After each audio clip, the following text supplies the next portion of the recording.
Hi అండి. ఈరోజు నేను మా ఇంట్లో చికెన్ అయితే చేశాను. కర్రీ అయితే చాలా బాగా వచ్చింది. చాలా గ్రేవీతో చాలా బాగా వచ్చింది. ఇంతకీ చికెన్ లవర్స్ ఎంతమంది ఉన్నారో లైక్ చేయండి. నాకైతే చికెన్ అంటే చాలా ఇష్టం. ఇంట్లో వారానికి ఒకటిసారి 2 సార్లు అయినా సరే చికెన్ అనేది వండుతాను.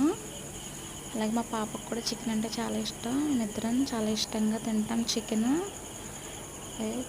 రైస్ తీసుకుని వేడి వేడి చికెన్ వేసుకుని తింటే సూపర్ ఉంటుంది. అలా గ్రేవీ రైస్లో కలుపుకొని చికెన్ పీస్ పెట్టుకొని తింటే నెక్స్ట్ లెవెల్. మా పాపకైతే పెట్టాను. వీడియో నచ్చితే లైక్ చేయండి. నా ఛానల్ని సబ్స్క్రైబ్ చేసుకోండి.